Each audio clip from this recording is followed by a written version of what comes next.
Hi, I'm Violet Valentine. I'm making 2008 style video blogs, and I wanted to talk about a experience I had tonight. I um, bumped into someone that I dated many years ago, more than half a decade. They were the last girl I dated before I transitioned. And one thing I've learned in a very small community is any trans person you've ever seen, you will bump into again. And you will bump into them again and again. And I always had this feeling, because obviously, like, you waste a straight girl's time. Um, that like I feel bad about that. I remember for my first couple of years of transition being like, if I ever bump into her again, I'm gonna feel like I really wasted your time. But after many years of transition, I no longer feel that way. I feel that if you date someone who's an egg, that's on you. I don't date men very often, but when I do, like the first question I ask is, "Do you kind of want to be me?" Like, it's not hard to tell. Once you've been around the block, there's a look eggs give you, like you're a magical creature. And there's a look that straight men give you, like you're, a piece of meat and they, like, are working through some gender shit. So the two types of guys. And I've forgiven myself for that. And also, I feel like, when you waste a straight girl's time as a trans woman and then later you're a trans woman, people are wasting your time, you're kind of getting what you deserve. So I have paid 1,000 sins for wasting a couple girls. And did I really waste their time any more than any other date? Not every relationship's supposed to end in marriage. You know what I mean? But I knew I'd bump into her eventually. And I was at a bar we used to go. I'd been on dates with her like a long time ago. Like my friend took me there. It's like the local bar, and I I didn't. Let me hang on. Oh yeah, and I was with my friend who, by bizarre coincidence, also the last girl she dated before she transitioned was the same girl that I did. Just like a funny thing to come up in conversation. You're like, wait a minute, that one, and she was there with me. So we bump into the girl that I have not seen in 7 years, and I was like, oh, like, well, the first thing is she recognized my friend Cassie. And my friend Cassie went over, and to be honest, I didn't even recognize it. It's been 7 years. It was out of context. It was a dark bar. I didn't think anything of it. But then Cassie was like, "Oh, hey, that's you know who." And she went over to like chat with her and be like, "Oh, you were the last person I dated before transition." And they had like a cordial little exchange. And then I like went over to say hi, and she just like blew past me. Like, fine, whatever. Um, no big deal. But then like later, then like all night, I was like sort of making eye contact. Like, do you recognize me? Because like I don't think you do, and it's fine that you don't. But like there's like that part of my brain. I'm like, do I now say hello or like do I move on? And as the night went on, like an hour or two later, at least, she finally we ended up like in the same part of the bar. We went up to the karaoke to sign up for songs at the same time. And I said like, hey, like, do you recognize me? Do you mind if I ask? And she didn't. And a funny thing about that is that I don't know. Okay, so this is why I'm doing this. This is why I want to talk about this because it was very strange that she never recognized me. We talked for like 20 minutes, and I was like, "Oh, hey, like we dated for 6 months. We've been intimate together. We like broke up and got back together. We had a whole relationship." And she was like, "I have no idea who you are." I'm like, that I like on an intellectual I realize that she's a straight woman meeting a series of eggs that she dated, which is like awkward for her. It's very awkward, I imagine, to bump into someone and be like, "Oh, you're a girl now." Like, what does that say? Like, fuck, right? Like that just kind of sucks for her. So being my second one in a row, I get that, and I also get that she doesn't want to recognize me. Like she wasn't asking questions. She was like, "Oh, how do we know each other?" She was just like, "Oh, like I don't. You're a woman now. That was a different person." These are things I understand intellectually. She wasn't like trying to get to the bottom of the mystery or whatever. And like all those things I get, but also it's very weird to have dated someone for 6 months and have like a pretty serious relationship and have them look at you and genuinely not recognize you. And like I also admit that if I walked in, I didn't even recognize her. So like whatever, like it's and she hasn't changed that much. Although she's a stunningly beautiful lady. And a famous YouTuber. That's the one time I'll allude to that. But yeah, and she's great. I have only good things to say about her. But it was just like it was very odd to have dated someone for 6 months and they like really didn't know me, and I was like it's fine. Like I get all the like gender complexities and like the awkwardness of it, and like she was very cordial and very cool about it. But like it just like I something in my brain just couldn't click. I'm like, but we, you know, like I could tell you like 10 stories about like fights we had or nights we had or like stuff we like. It was just it's very surreal and like in a way ultimate transition goal, right? Like I've been jamming myself with hormones for many years now. I've had $150,000 in plastic surgery. Being unrecognizable, absolutely the goal. So huge win. But and like and all these things I recognize, but like once again, how do you not know me? Like we hung out, like we fucked, dog. Like it's cool, like not even like whatever. Just like not that I've like never forgotten someone I fucked. That's certainly a thing people have come up to me. Not I shouldn't even be using the F word on YouTube. But I get around. I'm like a slut. Like people come up and you're like, you look familiar. So like, I'm not. Again, I'm on an intellectual level, I'm processing it, but on an emotional level, like, girl, that is this is my story of what I did tonight. Then my friend got roofied. My close friend Dahlia. I think I can say her name. Yeah, that's not gonna like out her that she was roofied once in a bar. Okay, so Dahlia got roofied. She went from like 0 to roofied. We were like in a bar at the karaoke. I had my weird like hey, we dated. Okay, no. It's really funny too because this person whose name I'm not saying, I had not when I first dated them. We matched on Tinder, and I said, "Oh, you've got like a verified profile. What does that mean?" And she's like, "You don't know who I am?" And I was like, "No, I don't. I don't know who you are." And she's like, "Oh, then I want to date you. That's what I'm looking for in someone." And I'm like, "Okay, I don't know what that." And I didn't know like who she was for like who she was. I didn't like know any like care about her for like the first 4 or 5 dates because we did this thing where we wanted to get to know each other before we did anything physical, which is kind of cool. But like on maybe the fifth date or so, I went to her house and they were like YouTube plaques everywhere with like her like YouTube name, and I was like, oh, and I went home and watched her, and like 2 minutes in, I'm like, not my thing.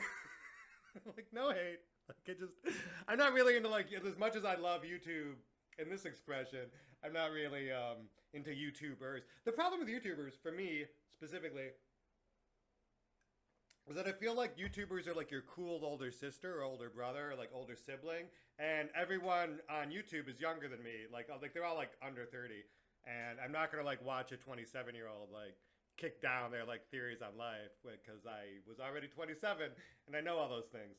Uh, like I not, and that's fine. Like I wish I would have had YouTube. I wish when I was a kid it would have been there. I wonder if I would have been a YouTube kid or not. I would have either been obsessed or I would have been like really snottily hateful of it. Impossible to guess. I know I would have been a pro gamer. These kids today grew up in the correct generation. In other news, it's just so weird she didn't know me. In other news, what's going on with my movie? Remember that thing I've been working on for years? I mean, I always say I want to document the process as it happens, but like at a certain point, I'm frustrated and mad at people whose names I cannot say that are like my partners. So like, I don't want to shit on the people I'm working with. But it is 100%. I have done. It's picture locked. It's ready to go. It should be a couple of weeks, but I had a YouTube blog I watched the other night that was 7 months old. I'm like, it'll be done in 2 weeks. So I can't even like cry wolf at this point about it. I'll just say that the movie itself has gotten better and better. It took as long as it took, is what you have to say. And at every point in this process, when there was a delay because like I had the option of like either getting it out sooner or making it better. And every single time I've chosen better. And as annoying as it's been to have this delay for a fucking year, a lot of it has to do with money. Money that is not the least my fault of everything. But I digress. Every time there's been a delay, it has been better for the delay. And the special effects we got from Zoe Wolf, who I'm obsessed with. If you don't know Zoe Wolf, please check out her YouTube. Just type Zoe Wolf into Twitter, WOLFE, Wolf with an E at the end, WOLFE. And she does like glitch art, and she's doing a bunch of like drug sequences. And the shit I've been seeing from her is insane. it's just so beautiful. The sound design is coming together. The color grading, we did every single scene in a different style of film grain, and not every scene, but every scene there's a reason it has the film grain it does. Very much in the style of Fallen Angels or Happy Together or like Wong Kar-wai's most ambitious, like fun, lively work.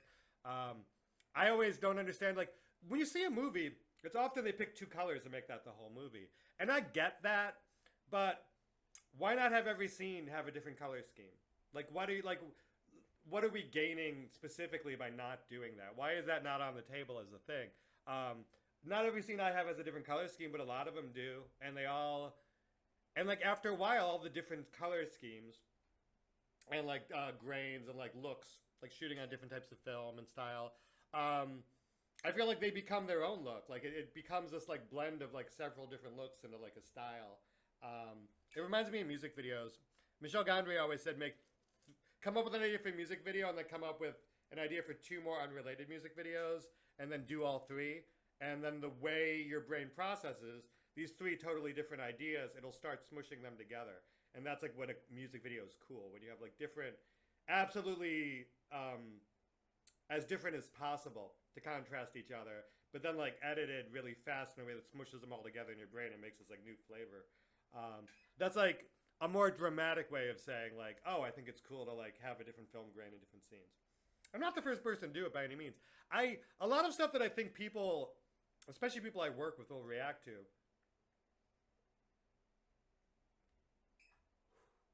Like I told someone with better politics than me who's worse at chess, I told them that I wanted to do every scene in a different film grain, in a different texture, in a different color scheme. And her and her boyfriend laughed in my fucking face. They said, your movie will never be done. And I said, yo, like, this was always supposed to be the movie. This isn't something I just came up with yesterday. Like, when I wrote the script, I had different film grains, and you don't put it in the script. You don't go like, this is low res, this is high res, but very much this was always the plan. And it was always supposed to be this complicated and long. And it's not even, I think it would have taken just as long either way, so whatever. The bottom line, however, is that my movie that I already loved, is now we're doing like the crazy shit to it. It's like you build a really firm foundation, and now you're putting the icing on the cake. Mixed metaphor. And I don't know, icing's my favorite food, and when you like, it's just been coming together so beautifully, and it is hopefully weeks from being done. I cannot wait. The other thing about it is that I want it done is because there's lots of reasons I want it done, obviously. But I'd really like to show it to the actors. I'd really like to get the people involved. I want that moment where, like, you know, me and, like, the actor, like, we made a movie together. And, like, we were putting a lot of work into it together. We put, like, I forget, it was like a 21-day shoot, maybe less, maybe 17 days. And you're asking a lot of faith from these people. When you're asking someone to act, you're saying, like, do this, act, like, say things in a weird way that feels uncomfortable to you, and just trust me that I think they're cool. It's like directing, that's what it is. It's like, you just keep doing it till I think it's cool, and then, like, you might not like it, but, like, I think it's cool, so this is, like, and people are putting a lot of faith in you when they do that. I mean, that's acting and directing. And I really, like, want to be, like, I want to go to someone and be, like, a year and a half ago, like, we put so much love and hard work into this, and, like, now, like, I think it's beautiful, and, like, I hope you do too, and, like, I want that moment. With Antoine, especially, and to be honest, Bugs, like, I hope Bugs loves it. How could she not? It turned out so good. She looks so cool in it. That's the other thing, too, like, as someone who acts in the movie, so, like, when I saw myself in my movie, it felt fucking great. It, like, it's like a movie and you're in it. Cool. And, like, I want to, like, have that moment with other people. I can't wait to show it. I mean, there's a million other people I want to show, a million reasons, but, it is, the finish line is close. We would have been here if things have gone a little different recently. When can't you say that? When isn't it just a series of disasters? A series of unfortunate events? What else has been going on? It has been 6 months. I want to say hi, you know, never betray the base. What's up, Crybaby Spish? What's up, Squish Baby Cry? I want to shout out you. What up? I miss you. I've been thinking about internet friends and how, like, I don't know, internet friends are like real friends. Does that make sense?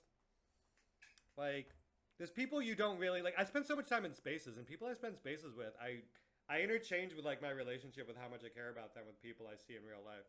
And maybe that's not weird, maybe that's generational, but the fact that like I've been like my internet friends and my real life friends have been bleeding together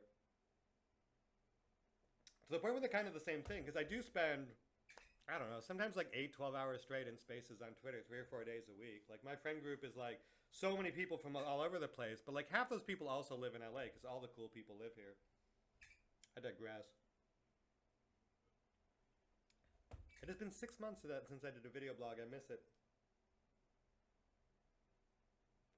I watch my own video blogs a lot.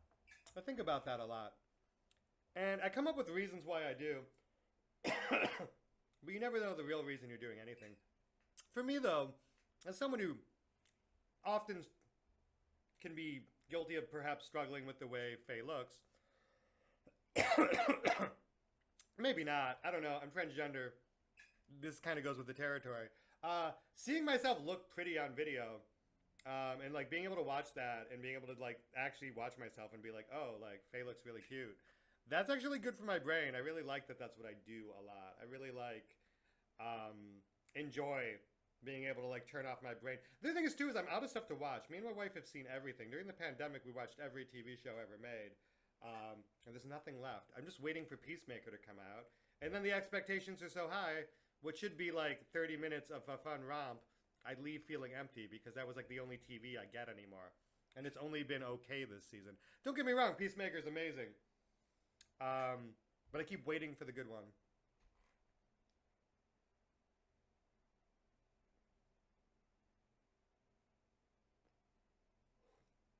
Oh, my Schmolly-schmans.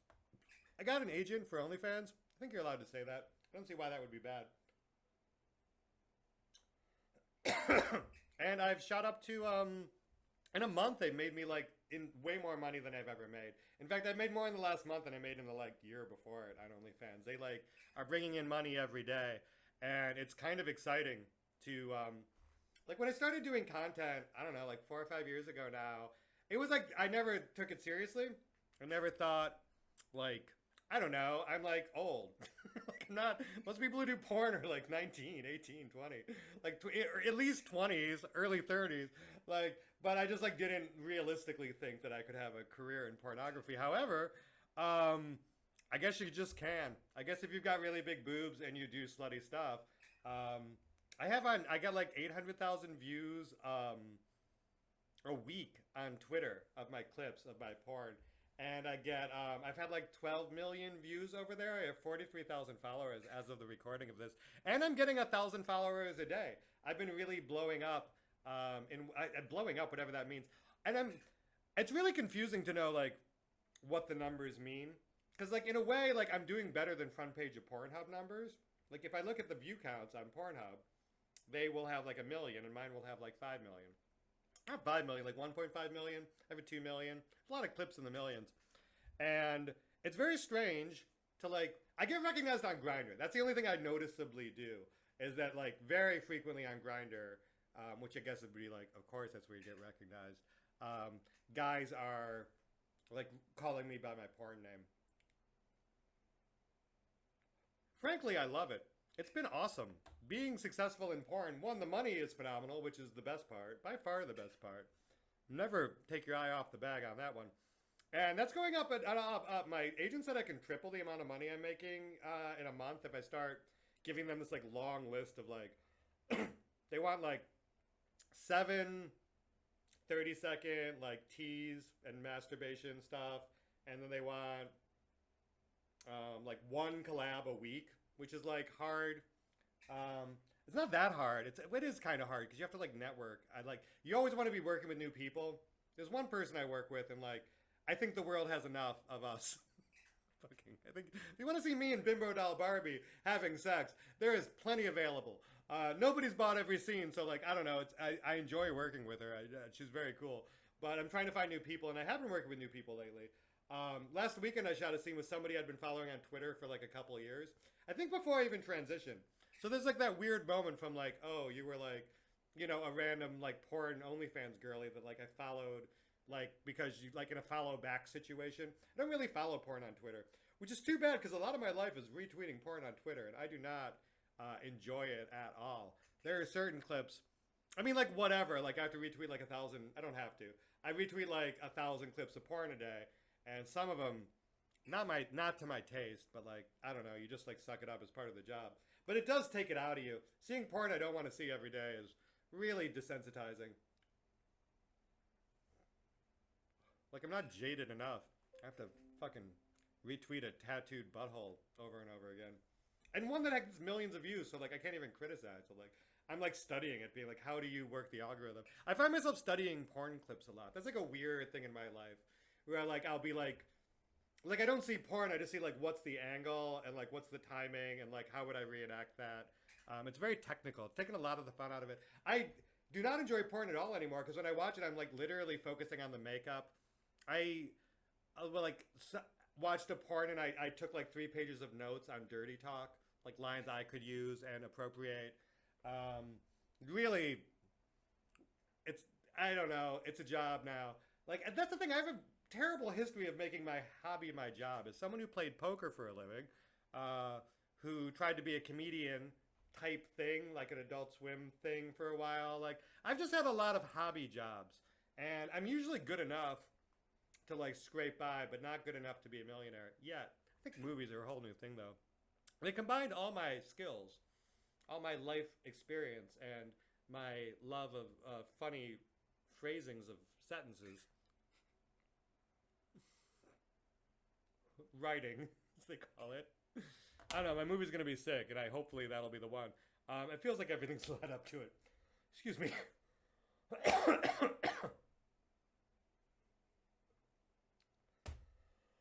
I need more water.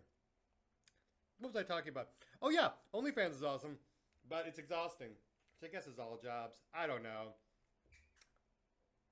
I wonder how far it can go, too. I want to get 100,000 followers. Followers don't matter what they used to. The industry is falling apart. This is well known. How great is this jacket? That's the other thing. When you bump into an ex, there's no better feeling than being like, oh God, I look good today. I bumped into my ex, I remember I was like 25. Bumped into my ex, Caroline. There's a name. This girl in college I was like embarrassingly hung up on. And I was in San Francisco at Dolores Park, just chilling. And I look over, and like she was like looking at me, like shocked it was me. And it was one of those moments too, where like we hadn't like talked in years, and it had ended very intense. And like I don't know, like I was probably too hung up on her for a little while. Embarrassing, but whatever. And we looked over, and I looked so cool that day. I remember exactly the moment because I was wearing my American Eagle like tight thrift store, like black, like very hipster shirt, and like 7 jeans, and like really cool sunglasses, and like my big lady sunglasses I always wore that looked very cool on a guy. Or did they? Or was Faye? Whatever. And then like, and I just looked at her and I was like, God, I look fucking cool. And she came over and she sat next to me and we like caught up. And it was like one of those kind of things, kind of like a French romance movie where you're like, oh, we will once love us. Yes. As it should be when you bump into an ex. But tonight I was like, cause I wasn't even going to like dress up today. I just like felt like it. It was just like local karaoke with my bestie who like, I'm way beyond doing my makeup for. But like, I was like, fuck it. I'll like, toss on like a basic look. I wasn't even in foundation. And I was like, what's up? I bumped into my ex and I look good as fuck. Like, hell yeah. True story. The funniest thing about that, the person I bumped into that I was like hung up on when I was like very hung up on right out of college. I think I really just didn't want to start my life and I needed something to be sad about. Or I was dysphoric, which was probably like, that's like the answer to everything in hindsight. But we didn't talk for years after that. But when I started my porn account, in the first week, she was like one of my first followers, and I don't know if she knew it was me, which I like. God, that's validating. It's like I was hung up on that girl for years, and she's like subbing my porn account 20 years later. Like, what's up? I'm sick. Like, hell yeah. Yeah, that was great. Yeah, I'm wondering how far I can take it now, because like I'm doing it every day. Like I'm out. Like it's funny too, because I just need clips sometimes, so I can just like go on Grindr and have a random person like do sex to me. And then it gets like 1 million views or something, and it's like such a weird. There's like something so postmodern about it because like I don't really enjoy the sex, but like I do, and I don't really enjoy like I like the cloud is like fun but doesn't really lead anywhere. It's like a mix of all these like I sort of enjoy it. Like I sort of enjoy the sex in like a weird postmodern way, and then I also like sort of enjoy like the exhibitionism, I guess that you would call it. Sort of, but like it's not like and like none of it's like perfectly satisfying, but it must be satisfying enough that I keep doing it. To some degree, the fantasy of this leading to money, which like I'm finally getting money in my bank after like an embarrassing amount of time. For a long time, I was just doing it for love of the game, but now like it's actually like starting to be. Also, like we're having some financial problems in my life. I'll leave it at that. So even an extra like couple $100 a week, making a big difference. I lost $1,900 at poker this week in one night. That hurt. I hadn't had a loss like that. I used to play poker for a living for most of my life on and off. Definitely like the first couple years after college. And then I quit and I was like an artist in San Francisco and I left it behind me. But then I met my current wife who's like a full-time, like poker is her life. And when I met her, she got me back into it for a couple years. And then on again, off again, as long as we've been married. Until about, I quit like, I want to say like 2 or 3 years ago now. Yeah, like just there was a moment where like I just wanted to quit, and like I really wanted to quit. Like I really, you know, I have a complicated relationship with poker. I've never really talked about it. I'll give you like a short taste of it. When I was 21, I think 21, 22, right? I graduated college a little early, and out of sync with my friends too, which was a very lonely way to graduate college. All of a sudden, I like have you know, you're in college and you have like a plan, and then all of a sudden you're like, fuck, I'm like, and like no, everyone else is like still partying in college. It's like a very strange, like, and I like graduated early. I didn't have to. I could have just like hung out and like belonged there, and yeah, this was before Obamacare, to date myself, where pre-existing conditions were a thing. And my parents didn't tell me that when I graduated college, they stopped paying my health insurance for a couple months to save money. At which point, I had like a horrible thing happen to my wrist. It was like it was complicated. It was like a mix of like tendonitis and some other underlying stuff that resulted in like my fists like curling up, and I couldn't use my arms at all, and I was in excruciating pain from it. And I couldn't afford doctors, and they'd ask for cash, and I go to the doctor, and I like give them like $1,000 in cash, and they do an x-ray and be like, we don't know anything, come back for another x-ray next week. You'd be like, that was $1,000, I'm unemployed. And it was like right out of college, so I hadn't started a new job. It was like the worst thing that could have happened. And I was at the point too where I went from like, I'm a college educated, I'm like looking at VH1 in New York. I had like an entry-level thing in VH1 that I was going to work at. And suddenly, like, I was like, I had no future, and there was no help for me, and I was in excruciating pain, and I had no money and no one. I wasn't even talking to my parents at the time. Yeah, so I had this agonizing hand thing. It was like extremely painful, and doctors were not being very helpful. And it was like early 2000s, and poker boom had just hit TV, and suddenly everyone was playing poker. And I read like 2 books on it, and in like a week, I put like $100 into party poker, and like people were so bad at poker back then because it was new and nobody knew the rules. It's impossible to imagine how bad people were at poker, especially by today's standards, where basically everyone's pretty fucking good at poker now. At least okay. You know, like compared to the old days, I knew Ace King was a good hand. I was a pro in my first week, and I was not making good money. It was also hard to. The way you go like get better at poker is you get more money so that you can take like you can play in bigger games. You know what I mean? If you've only got $1,000 in the bank, it's hard to play high stakes poker. But I was constantly going to the doctor and shelling out like in cash, like $2,000 in like poker money. Like it was very hard to build a bankroll. And I'll never forget. I did not have. That's the thing. All my money was going to the doctor, so I never had a bankroll. So I would be sitting there in front of my computer, living in my girlfriend's place, paying our rent.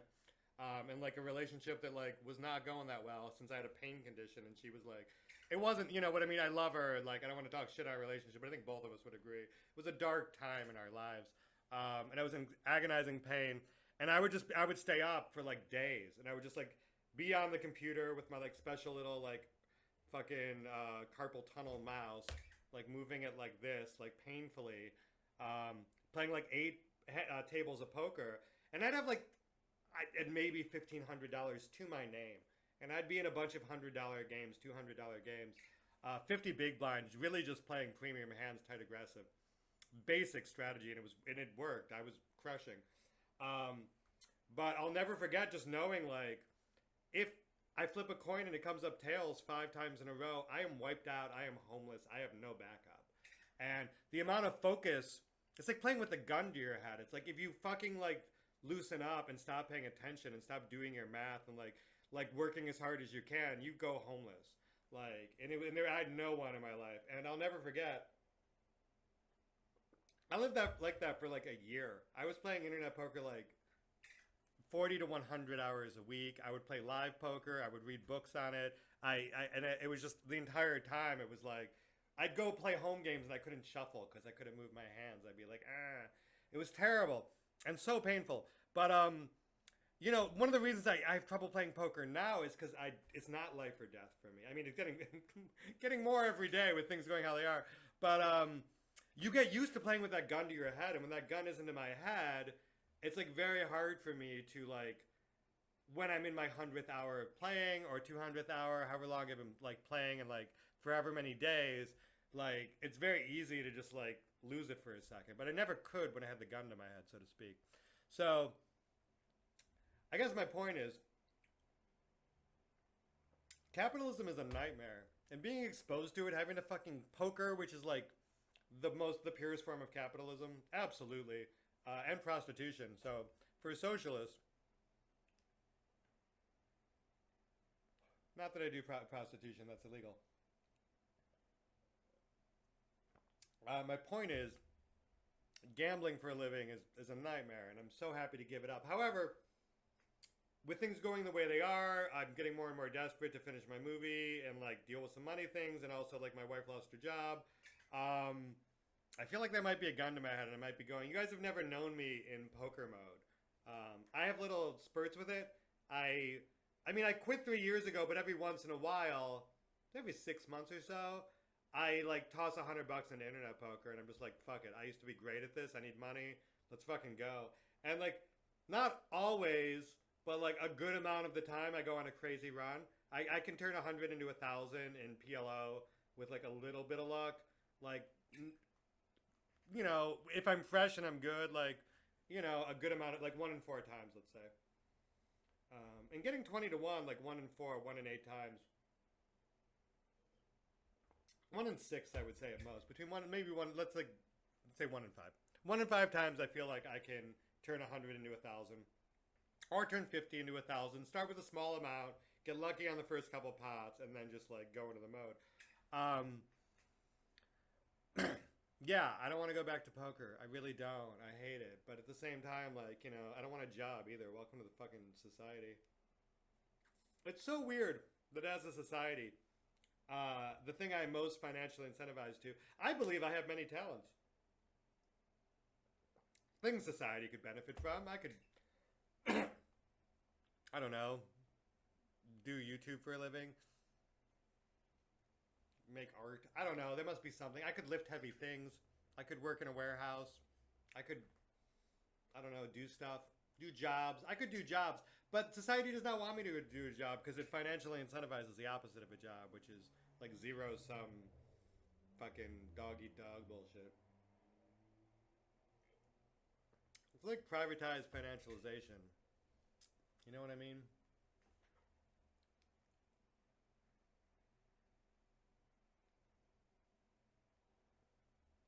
Privatized financialization. I hate that shit. I hate gambling. My wife loves it. My wife does nothing but live, breathe, and sleep poker. She hangs out in poker spaces. She has a friend. She's like her bestie who plays poker. She has funny little names. She likes going to the casino. She puts on makeup. When I go to the casino, I do not wear makeup because I have contempt in my heart for all those people. I hate them passionately. They do not get the time that like... I'd rather they misgender me than like spend 2 seconds putting on eyeshadow for them. Fuck every one of them. I hope they all... You know what I mean? When you take people's money, when you spend your life in a casino, I hate casino people. They're degenerate scumbags. They're the worst kind of. There's every type of toxic man. There's every type of fucking sports bro. There's like from every culture. There's an annoying type of guy unique to that culture who plays poker. It's truly a rainbow of annoying people. Like it's weird. Like I have opinions on like the kind of annoying people from around the world. Um, Anyway, yeah, because I also play in Inglewood, which is like the most diverse, probably one of the most diverse games. I don't know, New York is impossible to beat. New York was, you know, as much as, while I'm talking about poker, playing underground poker in New York was the coolest thing I've ever done. Because my wife used to photograph underground boxing matches, sort of her passion. And through that, she found like the underground poker scene. And it really is just like Rounders. You go above a Chinese restaurant, there's a security guy. You go into this like weird secret room, and then it's like someone built a casino, like in the back of a restaurant that's like a nice casino. And there's like a professional massage person. There's a personal chef. They will get you anything delivered you want. They will put the pay-per-view on. They will get your favorite liquor. They do not care. They will do anything because they are making insane money. There's no, because it's illegal. There's no rake rules. So like $35 rake per hand is like normal. We had a game with 17 rake, and that was like the most profitable game in LA. It was a 1-2 game where you could make like $5,000 in a night. It was an insane game. When like you have players who understand rake and know that's a ripoff, like they just New York poker, there's nothing like it. Like the math is just like, oh, it's. I learned to play New York poker. I thought I was good at poker. Then I moved to New York, and those fucking animals tore me apart. My first couple months playing poker, I was fucking destroyed. But New York poker guys look at you and know what you have. Like they're, and that kind of poker, like that's my kind of poker. Like I was in New York, like I was just by the end, I was just as crazy as any of them. Like like any hand you're all in, and like maybe you have ace high. Like there's no, it's just like read the man, like play poker. Then you move to the West Coast and no one plays that way, and because no one plays that way, it gets very mathy. GTO is a thing. It just doesn't have the heart that like. That's the other thing about poker. The reason I really hate it now is because I just loved New York poker. If I have a weakness, it's that I love fucking poker, like New York poker, like big bluff, big bullshit. It was like a 1-2 game that played like 10-20, like on crack. And like every game was that good. Every PLO game was absurd. And the PLO I'm pretty sure was all crooked. So I stopped, I nipped that shit. Even just like within the like out in the open collusion, the fact that they'd run it once against new players, they'd run it like 3 or 4 times against each other. Like I see what you're doing. You're just like eating people's bankrolls and like anyway, good for them. But like you're not making enough money just running a square game. I love New York poker. I love the stories. I love the people. Everyone had a funny nickname. Because the thing is, if you're finding a New York. If you're above a Chinese food restaurant in Manhattan with like $5,000 in cash in your pocket, you've got a cool story. Like you are in a gang. You are probably in a gang. A lot of gang members. You get a lot of like blue collar guys who like ran like shady cash, like automotives. There was always like a crooked cop. You always want a cop in your game so you don't get raided. That's like the first rule of poker. New York poker, anyway. My wife got raided, too. She's playing the Albanian mob games. Like, that's a cool life. You're playing in an Albanian mob. All those movies where they, like, go into the back room and there's a guy with a gun. Like, and, like, the security, like, that is real. And, like, I was a big part of it for, like, 7 days a week. I was, like, a full-time player, and I was doing good. I knew I was fucking into it then. That's when I, like, was like, fuck it, I'm going full-time poker. And like I loved it. I was like getting better all the time. There were guys who I had this regular game, and I'd play till dawn. I'd show up at 8, I'd play till dawn, and at the end of the night, it'd be the same 2 or 3 guys, and we'd all have like, $3 to $5,000 in front of us, and it'd be 1-2, and we'd like maybe have a mandatory straddle, maybe raise the blinds to 5 or 10, to be honest, and then we would just like, I was the only person that was doing like really complicated false tells, and like. We were doing like a dance of reading each other's body language where like sometimes I could tell he'd have a read on me and I couldn't figure out what it was, but I would like really be heavily evaluating myself, and then I'd figure out what it was and like I'd start using it, but like not always. Like that level of poker, like You just in LA. I just play math. They're never bluffing. My biggest problem in LA is I think people are making crazy moves sometimes, and they never are. In New York, people are making crazy moves all the time. Like the last time, I lost $500 2 weeks ago because like I called a guy down with a pair of threes. And like, there's no reason to do that in LA. Just like sit around and wait till you have better than a pair of threes and call down with the nuts. Like, there's no reason. But like in my head, I'm just like, this would be a crazy place to do it. And like, I bet, like, you seem like a guy who makes crazy plays. Like, this would be like, and you just like think yourself into like doing something that, like, you can think too much in poker, and I've been very guilty about that. The longer I play, the more I think. You should never think. You should think a little. They say you should always be one step of your opponent, but only one step ahead of your opponent. It's true. It's crazy. I dated someone for 6 months. We had fights. We broke up. We got together. And like, I get all the intellectual reasons of like why a straight trans woman like wouldn't like be stoked to be her second egg that she like fucked 5 years ago. I get that. I respect it. Intellectually, but then like it's like, but I mean, it was a long. Am I crazy? Did we do that? I'm almost like gaslit on it. There's that like, oh, I don't know you. You seem like. The other thing is too is like not to toot my own horn, but I'm a very memorable person. Unfortunately memorable. I miss being less memorable, but even as a guy, I was unfortunately very memorable. I am annoying, and I get that about myself, and I try to forgive myself, and I try to be as unannoying as I can, and I apologize a lot. Some people say you should never apologize. Kurt Vonnegut once started a speech. He said, in a public speaking class, they taught me never to apologize to an audience. And Kurt Vonnegut said, that's terrible. There's entire audiences that are owed apologies that have never been given them. That's like a brutal thing. Like, so he opens every speech by apologizing, and I think that's beautiful. I wish more people would apologize. It costs you nothing. People appreciate it. If you ever had someone who did something shitty to you apologize, it doesn't happen very often, but it's fucking awesome. I had a friend, I've had several friends get into AA. Go figure, that was the kind of people I used to run with.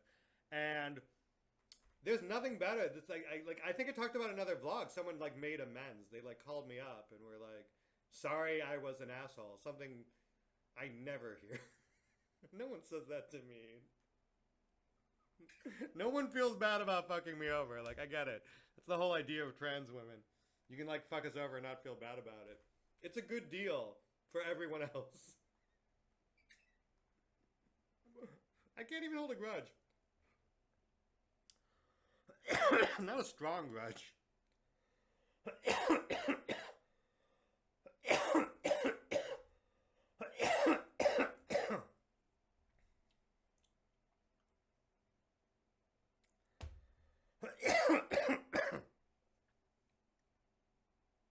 Anyway, I look so cute tonight. My boobs look amazing.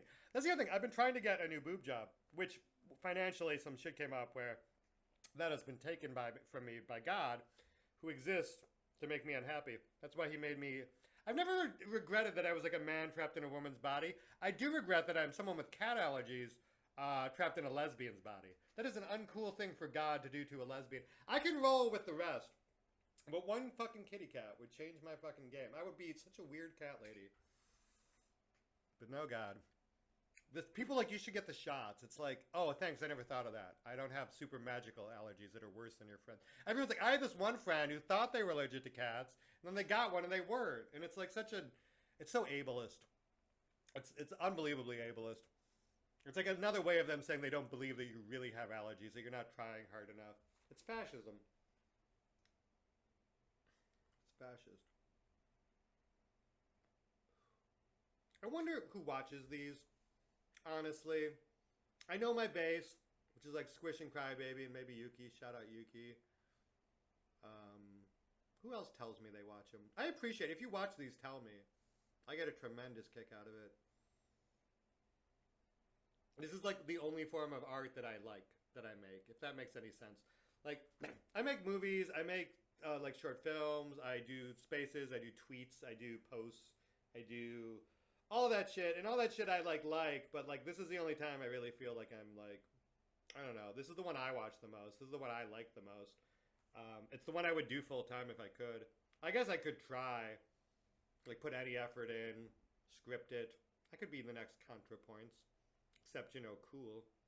No offense. I don't want to rip on anyone, especially people who like ContraPoints has cracked so many eggs. But like, I don't know. She was on the wrong side of that one thing that I care a lot about. So like, I don't know. Like maybe just do right by that, and you can get back to being like cool or whatever. I do not like beef. I do not like the amount of drama in my community. I'm getting really fucking sick of it. Like, just be nice to each other. Anyway, yeah, that was definitely one of my worst. Like, I know I say that at the end of all of them, and then I know I say this at the end of all of them.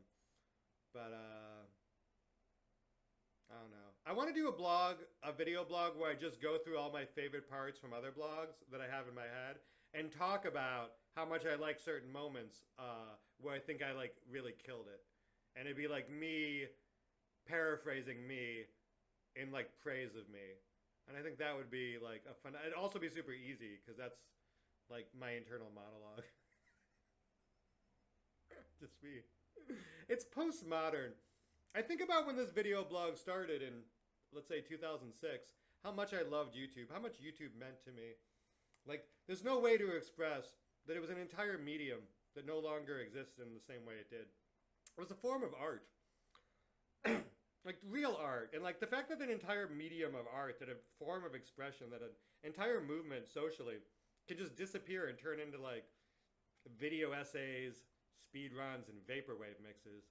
And I guess PewDiePie, that's still a thing. Some modern version of PewDiePie. The Paul brothers. Like a bunch of anti-vax stuff, hate speech, all this stuff that got way more popular than like what to me was like, I think it's dorky how much I love it, how much I miss it, how much like I still like wake up and check my YouTube subscriptions, even though I haven't, of the 10,000 channels I follow, like none of them put out good shit still. Like I'm not, you know how rare it is I see like a new video from like never. And I still check every day. It's like I'm just always hoping. Like there was that great moment. Like it just used to be this beautiful, beautiful thing, and I miss it so much. And when this video started, it would be me. I'd record a video, and then I'd have my friends watch the last video, and it was boring. It was intentionally boring because it was just people watching something, being like, "What am I watching?" It's like someone else saying, "What am I watching?" Recursively flowing through time. But like I go back and I watch those now. Almost all of them are set to private or deleted or on a hard drive. And it's so awesome to just see like my friends like existing. You know what I mean? Like think of it more as like a photograph of a moment.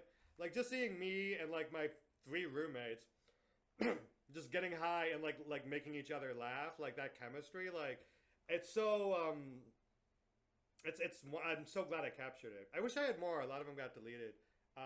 Like there's one just me and my dad joking around. Like that's like a weird moment in time. He'll be dead one day and I'll watch that and it'll be like extra strange.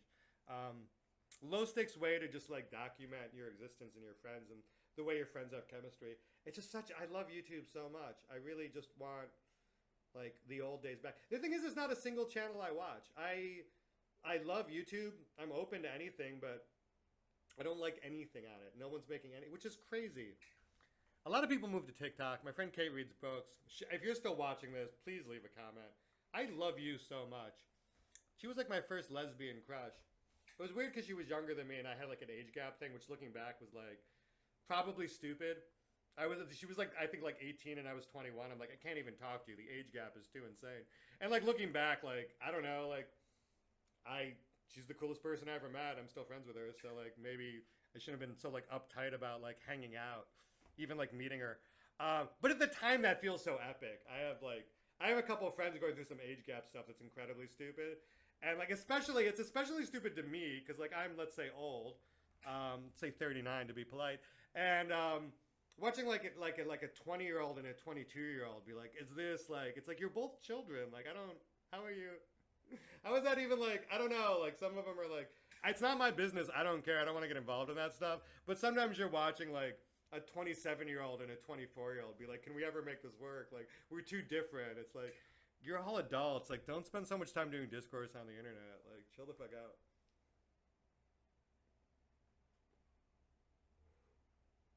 God, I miss YouTube. I'd give anything for like a new YouTube, which I guess is TikTok, but it's not. It's really not. Like the social. My friend was showing Omegle, which I'd never seen before, and it seemed stupid, but I like the energy of it. I like the I like if it worked, I bet it was. I bet it'd be cool. I don't know. I'm just looking for that like social element to media, which we don't have anymore. Period. Like it used to be. Like I somebody was talking about the Nostalgia Critic made a movie like 2008, 2006 back then, and he used like all of his YouTube friends in it. And looking back, it was crazy that all of them were ugly. It was a time when you could be ugly and famous, which is like a very narrow moment in history. All of those people were incredibly ugly. They would never succeed now. But it was so cool that it was like such a raw brand of normal. It was like YouTube. I hate it, like it's dorky, but the U in YouTube, when Google bought that, I think that's like historically like a fork in the road for like what the world could have been. Like there's no reason we had to go hate speech based model. Like it always seems like it was always inevitable in hindsight, but like very easily with slightly different interests or like different like business moves. Like if YouTube had stuck to their guns and saying we're not selling to Google, we believe in what we're doing, and had like we could have been in a content stream where like everyone just makes a YouTube video every day when they wake up. It's like just like the same thing as like making voice messages or being in a group chat. You would just like wake up, eat your cereal, and like talk to your webcam, and like then the content that you made of yourself, like at this point, could have been like mixed with other people, like your friends, and like created into collages that like are like daily little like. There's a lot of like cool things that could exist. That simply like were financial, like we just lost a coin flip at some point. I think about entire mediums of expression being destroyed in the evolution of the internet, like the death of Vine, so to speak. Not that that's a good example, but you know what I mean. For a while, there was something called a Vine star. There was a guy who was doing vines like crazy. That was a guy. That was his life. Couldn't have done that any other time in history. Was weird. Didn't none of those people really found. I mean, some of them sort of maybe, but I don't know. It was an entire medium, entire form of art that sort of just like came and went. But I digress. I'm almost tempted to go back and watch 2006 YouTube. Although, can you ever be young again? I tried to watch StarCraft videos recently because I used to watch that all the time. Did not stand the test of time. Love that shit so much. So bored. Like, so can't even like. Even like the new season came out, and I'm like, I spent like thousands of hours staring at this, and I loved it more than anything. And now it's like, just a video. I don't know. It doesn't mean anything anymore. It's weird how like, I don't know. YouTube, right? Am I right? YouTube. It's crazy. Crazy. My friend Kate reads books. If you're gonna watch anybody, I don't even know if she has her stuff up anymore because she had like a viral kids video and had to take down a lot of her like early sillier stuff. She's on TikTok though. Kate reads books. She's a goddamn icon. Such a fucking inspiration. I want her to be in my movie so bad, and she politely said no, which is fine. And like, God bless her. I think she gave me like $200 for my Kickstarter. Very cool, Kate. If you see this, that meant a lot. Like you're such an inspiration to me in terms of like entertainment. Like all the YouTube you've given me, and not just the YouTube you've made, your attitude toward YouTube. I met my friend Kate. She came to San Francisco for like a YouTube meetup, and it was a bunch of people, none of which were famous. People like who only had like 100 views on an average video, on a good one, but it was the same 100 people every time. It was this like great community, and they were just there like on the beach, the freezing beach in San Francisco, like only a tourist would book like. The beach of San Francisco, like just making dumb little videos. And they went back and they all had like collabs and they like watched it. Like it was just like the most wholesome thing. And it was like these like weird groups of friends, like people who would never be friends, but they all like were just like good talkers. There was this one woman, Lemonette, I loved. She was from Alabama. She was driving her car and talk about like funny Southern phrases and like sweet tea. Stuff like that. But like she just was a good storyteller and I loved her so much. And like one day she stops making videos and who knows if she's even still alive. Like, you know what I mean? Like these people who were like this like weird little part of your day that you just have this like affection for. Just like funny people. And then like, then it's like Facebook. You just like slowly stop being friends with people, thank God. It's not like Facebook, because Facebook was sad, and YouTube was beautiful. God, I miss it.